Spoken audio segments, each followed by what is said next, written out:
SV news కు స్వాగతం. ముందుగా హెడ్లైన్స్. అంతర్గత విచారణ తర్వాతే ఎఫ్ఐఆర్. జస్టిన్ వర్మపై పిటిషన్ను కొట్టివేసిన సుప్రీం. భవిష్యత్ అంతా భారతీయులదే సీఎం చంద్రబాబు. ఆ ప్రాజెక్టుకు జాతీయ హోదా కల్పించలేం తేల్చి చెప్పిన కేంద్ర ప్రభుత్వం. పంబన్ బ్రిడ్జి సిద్ధం, శ్రీరామనవమి రోజున ప్రారంభం. అధికారిక నివాసంలో పెద్ద ఎత్తున నోట్ల కట్టలు బయటపడిన ఆరోపణలు ఎదుర్కొంటున్న ఢిల్లీ హైకోర్టు జడ్జి యశ్వంత్ వర్మపై ఎఫ్ఐఆర్ నమోదుకు ఆదేశించాలని కోరుతూ దాఖలైన పిటిషన్ను సుప్రీంకోర్టు శుక్రవారం రోజు తోసిపుచ్చింది. ముందు అంతర్గత విచారణ పూర్తి కావాలని న్యాయమూర్తులు అభయ్ ఓకా, ఉజ్జల్ భుయాన్తో కూడిన ధర్మాసనం అభిప్రాయపడింది. పాలమూరు రంగారెడ్డి ఎత్తిపోతల పథకం జాతీయ ప్రాజెక్టు ప్రతిపాదనను కేంద్ర ప్రభుత్వం వెనక్కు పంపింది. కృష్ణా నది జలాల వినియోగంపై రెండు రాష్ట్రాల మధ్య ప్రస్తుత వివాదం సుప్రీంకోర్టులో ఉందని కేంద్ర ప్రభుత్వం స్పష్టం చేసింది. కృష్ణా ట్రిబ్యునల్ 2 ఇందుకు సంబంధించిన విచారణ చేపడుతోందని కేంద్ర జలశక్తి శాఖ అధికారులు ప్రస్తావించారు. కోర్టు వివాదం నేపథ్యంలో ఈ ప్రాజెక్టు టెక్నో ఎకనామిక్ రిపోర్టును పరిగణలోకి తీసుకోవడం సాధ్యం కాదని కేంద్ర జలశక్తి శాఖ తేల్చి చెప్పింది. ఈ నేపథ్యంలోని ప్రతిపాదన తెలంగాణ రాష్ట్రానికి తిరిగి పంపినట్లు లోక్సభలో కేంద్రం తెలిపింది. 2022 సెప్టెంబర్లో ప్రాజెక్టుకు జాతీయ హోదా కల్పించాలని తెలంగాణ రాష్ట్ర ప్రభుత్వం కేంద్ర జల సంఘానికి ప్రతిపాదనలు పంపిందని కేంద్ర ప్రభుత్వం గుర్తు చేసింది. రామేశ్వరం వెళ్లే పర్యాటకులను ఆకట్టుకుంటున్న తమిళనాడులోని పాత పంబన్ బ్రిడ్జి స్థానాన్ని కొద్ది రోజుల్లో కొత్త వంతెన ఆక్రమించనుంది. ఈ బ్రిడ్జి నిర్మాణం 2024 సెప్టెంబర్లో పూర్తి కాగా వచ్చే నెలలో శ్రీరామనవమి సందర్భంగా ప్రారంభించేందుకు సన్నాహాలు చేస్తున్నారు. నౌకలు రాకపోకల కోసం తెరుచుకునేటప్పుడు పాత వంతెన 2 రెక్కలుగా విడిపోతుంది. కాగా కొత్త వంతెన అమాంతం నిలువున 22 మీటర్ల పైకి లేస్తుంది. ప్రపంచమంతా భారత్ వైపు చూస్తోందని, ఇకపై భవిష్యత్ అంతా భారతీయులదే అని ముఖ్యమంత్రి చంద్రబాబు నాయుడు అన్నారు. ఐఐటి మద్రాస్లో ఆల్ ఇండియా రీసెర్చ్ కాలేజ్ సమ్మిట్లో సీఎం మాట్లాడారు. ఐఐటి మద్రాస్ అనేక అంశాల్లో దేశంలోనే నెంబర్ 1 అని అన్నారు. ఐఐటి మద్రాస్ ఆన్లైన్ కోర్సులు అందిస్తుందని, ఐఐటి మద్రాస్ స్టార్టప్ అగ్నికల్ మంచి విజయాలు అందుకుందని తెలిపారు. ఇక్కడి స్టార్టప్లు 80% విజయవంతం అవుతున్నాయన్నారు. ఐఐటి మద్రాస్లో దాదాపు 40% మంది తెలుగు విద్యార్థులు ఉన్నారని అన్నారు. ఎక్కువగా ఉన్నాయి. కాన్ఫిడెన్స్ లెవెల్స్ కూడా బ్రహ్మాండంగా వచ్చాయి. నేను చెన్నైలో ఏ యూనివర్సిటీ పైన సగం మంది తెలుగు స్టూడెంట్సే ఉన్నారు. It's a great experience. I'm proud to be Indian. అదే సమయంలో నేను గర్వపడుతున్న తెలుగువాడుగా. అదేవిధంగా ఇక్కడ తమిళనాడులో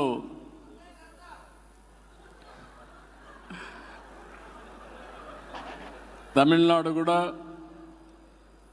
ఈరోజు మనం చూస్తే సౌత్ ఇండియానే ముందే చెప్పాను, మనం అందరం ఈ దేశానికి పెద్ద ఎత్తున కాంట్రిబ్యూట్ చేసే పరిస్థితికి వచ్చాం. ఒక అసెట్గా తయారయ్యాం. ఇప్పుడు ఈ స్టేట్స్ ఎవరైతే మనం అగ్రెసివ్గా ముందుకు పోయాం వీళ్ళందరూ ఆలోచించుకోవాల్సింది పాపులేషన్ మేనేజ్మెంట్లో కూడా జాగ్రత్తగా ఉండాలి. లేకపోతే నార్త్ ఇండియా పాపులేషన్ పెరిగినాక మైగ్రేషన్ అక్కడి నుంచి ఇక్కడికి వచ్చే పరిస్థితికి వస్తారు. ఇప్పుడు విదేశాలకు మనం పోతున్నాం, రేపు అక్కడి నుంచి ఇక్కడికి వచ్చే పరిస్థితి వస్తుంది. గ్రేట్ కంట్రీ కాబట్టి అందరం కూడా పాపులేషన్ మేనేజ్మెంట్లో కూడా జాగ్రత్తగా ఉండి, మీకు ముందుగా యంగ్స్టర్స్ చెప్తున్నా, చదువుకున్న వాళ్ళకి మీరంతా కూడా కంఫర్ట్ జోన్కి వెళ్ళిపోతూ ఉంటారు. పెళ్లి చేసుకుంటాం, మంచి ఉద్యోగం వస్తుంది, వైఫ్ అండ్ హస్బెండ్ ఇద్దరు పనిచేస్తాం, డబుల్ ఇన్కమ్ వస్తుంది, no kids let us enjoy అనే థియరీకి వస్తారు. దానివల్ల పాపులేషన్ డ్రాస్టిక్గా తగ్గిపోయే పరిస్థితి వస్తుంది. మనం కానీ జనాభాని మేనేజ్మెంట్ చేయడం, ఈ ట్రాన్సిషన్ కానీ మనం మేనేజ్ చేస్తే రాబోయే 400-500 సంవత్సరాలు ఇండియన్సే ప్రపంచాన్ని శాసించే పరిస్థితిలోకి వస్తారు. ఇది వాస్తవం. మళ్ళీ ఒకసారి మీతో మాట్లాడతాను. మిమ్మల్ని చూస్తూనే ఉన్నా, నేను ఎక్కడున్నా మిమ్మల్ని చూస్తే గర్వపడుతున్నా. నేను చేసిన పని మీరు గుర్తించి పూర్తిగా సహకరిస్తున్నారు. అలాంటి మీకు అందరికీ మనస్ఫూర్తిగా అభినందిస్తూ, మీరు ఒకటే గుర్తుపెట్టుకోండి, 95లో ఐటీ మాట్లాడా, 2025లో ఏఐ మాట్లాడుతున్నా. ఆ రోజు హైటెక్ సిటీ కట్టా, ఇప్పుడు క్వాంటమ్ వ్యాలీగా, సిలికాన్ వ్యాలీకి పోటీగా క్వాంటమ్ వ్యాలీ డెవలప్ చేస్తున్నాం. మీరు ఏవైతే ఇన్నోవేషన్స్ ఉన్నాయో అవన్నీ వర్కౌట్ చేయండి. నా ఆశంతా మీ మీదనే, నా కాన్ఫిడెన్స్ కూడా మీ మీదనే. రాబోయే రోజుల్లో ఆంధ్రప్రదేశ్లో ఉండే తెలుగు వాళ్ళ ఆదాయం 55 లక్షల రూపాయలు తలసరి ఆదాయం అవుతుంది. అక్కడ ఉండే వాళ్ళ ఆదాయం 55 లక్షలు అయితే, వేరే రాష్ట్రాల్లో ఉండే క్రీమ్ ఆఫ్ ది సొసైటీ, వేరే దేశాల్లో ఉండే మీరు ఎంత సంపాదిస్తారో సంపాదించడం కాకుండా మళ్ళీ బ్యాక్ టు ఆంధ్రప్రదేశ్కి వచ్చి డెవలప్ చేసే పరిస్థితి రావాలి. జన్మభూమి కర్మభూమి రెండు కూడా గుర్తుపెట్టుకొని పనిచేయాల్సిందిగా నేను కోరుకుంటూ,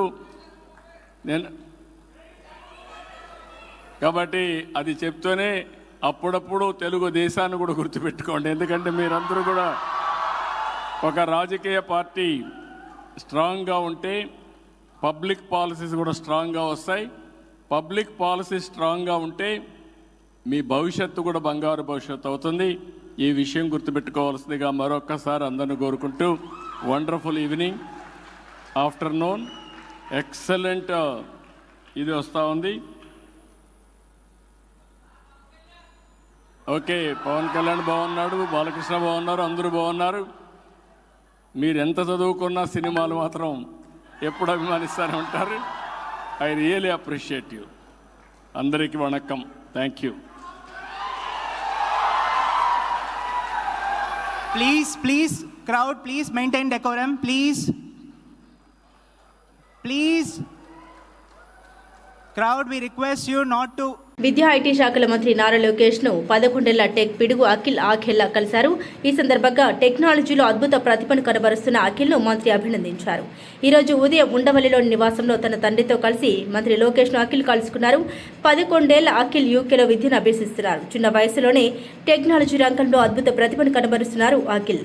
ఈ రంగంలో ఎన్నో మైలురాళ్లను సాధించారు. రమేష్ రెడ్డిపై చర్యలు తీసుకోకపోతే 48 గంటల్లో రాజీనామా చేస్తా. కొలికపూడి శ్రీనివాస్ రమేష్ రెడ్డి వ్యవహారాన్ని పార్టీ అధిష్టానం దృష్టికి 10 రోజుల క్రితమే తీసుకెళ్లా. ఇప్పటి వరకు ఎలాంటి నిర్ణయం తీసుకోలేదు. నా గురించి తప్పుడు ప్రచారం చేస్తున్న వారికి ఒకటే ఛాలెంజ్, తిరువూరులో ఎక్కడైనా పబ్లిక్ డిబేట్ పెట్టండి, వస్తా. తేదీ సమయం చెప్పండి.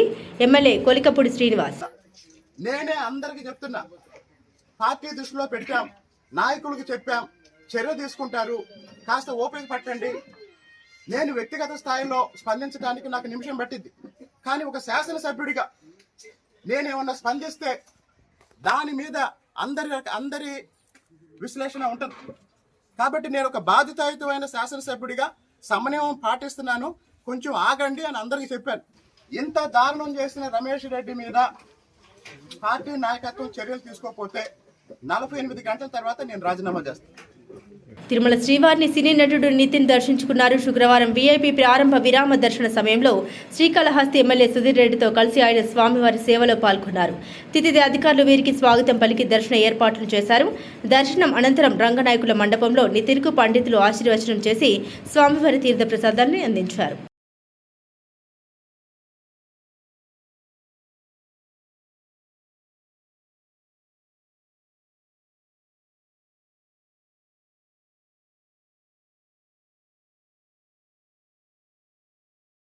నటి విష్ణుప్రియకు హైకోర్టులో ఎదురుదెబ్బ. తనపై నమోదైన 2 ఎఫ్ఐఆర్లను క్వాష్ చేయాలని హైకోర్టులో పిటిషన్ వేసిన విష్ణుప్రియ పోలీసుల విచారణకు సహకరించాలని క్వాష్ పిటిషన్ను కొట్టేసి స్టే ఇవ్వడానికి నిరాకరించిన హైకోర్టు. రుణమాఫీ చేయాలంటూ రోడ్డు ఎక్కిన రైతన్నలు. నాగర్ కర్నూలు జిల్లా పెంట్లవెల్లి సొసైటీలో 499 మంది రైతులు రుణం తీసుకుంటే ఒక్కొక్కరికి కూడా రుణమాఫీ జరగలేదని కొల్లాపూర్ పెబ్బేరు ప్రధాన రహదారిపై మండు టెండలో రోడ్డుపై బైఠాయించి రైతులు నిరసన.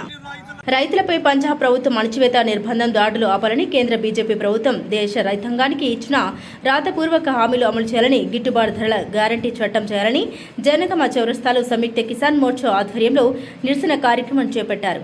ఈ సందర్భంగా తెలంగాణ రైతు సంఘం జిల్లా కార్యదర్శి భూక్యా చందు నాయక్ మాట్లాడారు.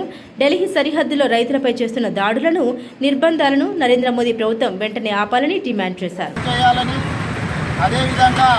పంజాబ్ సరిహద్దుల్లో గత 3 నెలలుగా పంజాబ్ రైతులు ప్రధాన రహదారులను దిగ్బంధనం చేసి జమ్మూ అదేవిధంగా కనౌరి ప్రాంతాలలో గూఢాచారాలను ఏర్పాటు చేసుకొని దేశ రైతాంగానికి రాతపూర్వకంగా ఇచ్చిన హామీలను అమలు చేయాలని కేంద్ర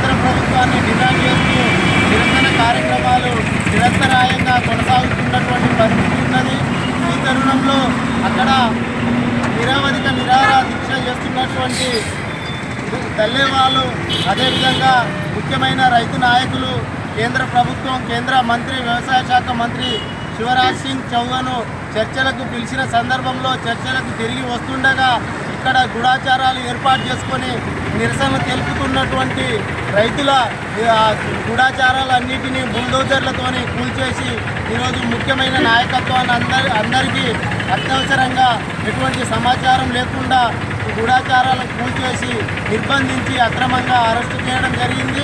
ఈ అరెస్టులను వెనక్కి తీసుకోవాలని మేము డిమాండ్ చేస్తున్నాం. మోడీ ప్రభుత్వం అధికారంలో వచ్చిన నాటి నుండి క్రమంగా వ్యవసాయ రంగానికి దివాలా తీయించే ప్రయత్నం చేస్తూ ఉన్నది. రైతుల ఆదాయాన్ని రెట్టింపు చేస్తామని చెప్పి ఇది రోజు రైతులను నడ్డిరించే కార్యక్రమాన్ని తీసుకొస్తూ ఉన్నారు. అదేవిధంగా రైతు వ్యతిరేక చట్టాలను విరమించాలని పెద్ద ఎత్తున పోరాటం చేసిన ఫలితంగా మోడీ ప్రభుత్వం గత్యంతరం లేక చట్టాలను విరమించుకొని ఈరోజు దొడ్డిదారిన మార్కెట్ ముసాయిదాల పేరుతో కొత్త చట్టాలను తీసుకొచ్చేటువంటి ప్రయత్నం చేస్తూ ఉన్నది. అదేవిధంగా విద్యుత్ సవరణ చట్టాన్ని తీసుకొచ్చే ప్రయత్నం చేస్తూ ఉన్నది. ఇటువంటి రైతు వ్యతిరేక చట్టాలను అన్నిటినీ వెనక్కి తీసుకోవాలని డిమాండ్ చేస్తూ దేశవ్యాప్తంగా రైతాంగం పెద్ద ఎత్తున పోరాటం చేస్తూ ప్రభుత్వ నిర్లక్ష్య వైఖరి కేంద్ర ప్రభుత్వ నిర్లక్ష్య వైఖరి రాతపూర్వక హామీలను కేంద్ర ప్రభుత్వం రైతాంగానికి ఇచ్చిన రాతపూర్వక హామీలను అమలు చేయాలి. కేంద్ర ప్రభుత్వం దేశ రైతాంగానికి ఇచ్చిన రాతపూర్వక హామీలను రచించాలి. కేంద్ర ప్రభుత్వం రైతుల పట్ల నిర్లక్ష్య వైఖరి రచించాలి. కేంద్ర ప్రభుత్వం రైతుల పట్ల నిర్లక్ష్య వైఖరి రచించాలి. పంజాబ్ ప్రభుత్వం కేంద్ర ప్రభుత్వం నిర్లక్ష్య వైఖరి రచించాలి. రైతుల పట్ల పంజాబ్ కేంద్ర ప్రభుత్వం నిర్లక్ష్య వైఖరి రచించాలి. రైతుల ఐక్యత రైతుల ఐక్యత. వరంగల్ జిల్లాలో ఏప్రిల్ 27న నిర్వహించే బీఆర్ఎస్ రజతోత్సవ భారీ బహిరంగ సభను ఉద్దేశించి హన్మకొండ జిల్లా బీఆర్ఎస్ పార్టీ కార్యాలయంలో ఏర్పాటు చేసిన మీడియా సమావేశంలో పాల్గొన్న మాజీ chief whip BRS party Hanamkonda జిల్లా అధ్యక్షులు దాస్యం వినయ్ భాస్కర్, మాజీ ఎమ్మెల్యే పెద్ది సుదర్శన్ రెడ్డి, మాజీ ఎమ్మెల్యే ఉడతల సతీష్ బాబు, మాజీ ఎంపీ బోయిన్పల్లి వినోద్ కుమార్, మాజీ ఎమ్మెల్యే నన్నపునేని నరేందర్, మాజీ ఉప ముఖ్యమంత్రి తాటికొండ రాజయ్య పాల్గొన్నారు. ఈ సందర్భంగా వారు మాట్లాడుతూ తెలంగాణ ప్రజల 60 ఏళ్ల కలను సాకారం చేసింది టీఆర్ఎస్ బీఆర్ఎస్ పార్టీ అన్నారు. దీంట్లో భాగంగా ఎల్లదుర్తి మండల సెంటర్లో కూడా 200-250 మీటర్ లోపలనే మనకు మంచి స్థలం కూడా ఉండడం జరిగింది. దాని గురించి మా రైతులను మీకు కూరగానే వెంటనే వారందరూ కూడా సహకరించి పార్టీ మీటింగ్ చేసుకోవాలని చెప్పి ముందుకు వచ్చి ఎన్ఓసి కూడా ఇవ్వడం జరిగింది. దాన్ని సహకరించిన స్థానిక బీఆర్ఎస్ పార్టీ నాయకులకు, కార్యకర్తలకు కూడా ప్రత్యేకంగా ధన్యవాదాలు తెలియజేస్తున్నాం. అదేవిధంగా రైతులందరూ కూడా ప్రత్యేకంగా ధన్యవాదాలు తెలియజేస్తున్నాం. ఈ ద్వారా అందరూ కూడా తెలియజేస్తున్నాం. మరి కేసీఆర్ గారు మరి వారు ఆదేశించడం జరిగింది. దానికి సంబంధించి బాధ్యులను 2-3 రోజుల్లోనే అన్ని రకాల పనులకు, అన్ని రకాల సేవలు అందించడానికి అందరూ కూడా మరి మనల్ని గుర్తించి పనుల విభజన చేయడం జరుగుతుంది. ఆ యొక్క సభ నిర్వహణ కోసం ఎలగదుర్తి రెవెన్యూ గ్రామ పరిధిలో 1054 ఎకరాల పార్కింగ్ ప్లేస్ను నిర్ధారణ చేసినాం. 159 ఎకరాల పైబడి కూడా ఇంకా కూడా పెంచాలనేటువంటి డిమాండ్ ఉంది. సభ నిర్వహణ కోసం గ్రౌండ్ను కూడా గుర్తించడం జరిగింది. 1214 ఎకరాల పైచిలకు ఇప్పటికే సంబంధించిన రైతులు సభ నిర్వహణ కోసం రాతపూర్వకంగా వారు ఎన్ఓసి ఇవ్వడం జరిగింది. వారికి రైతులకు మొదలుగా వారు ఈ సభ నిర్వహణకు స్థలాన్ని ఇచ్చి సహకరించినటువంటి రైతులకు చేతులు జోడి అంతర్గత విచారణ తర్వాతే ఎఫ్ఐఆర్. జస్టిన్ వర్మపై పిటిషన్ను కొట్టివేసిన సుప్రీం. భవిష్యత్ అంతా భారతీయులదే, సీఎం చంద్రబాబు. ఆ ప్రాజెక్టుకు జాతీయ హోదా కల్పించలేం, తేల్చి చెప్పిన కేంద్ర ప్రభుత్వం. పంబన్ బ్రిడ్జి సిద్ధం, శ్రీరామనవమి రోజున ప్రారంభం. ఇవి బులెటిన్ విశేషాలు. చూస్తూనే ఉండండి ఎస్వీ న్యూస్.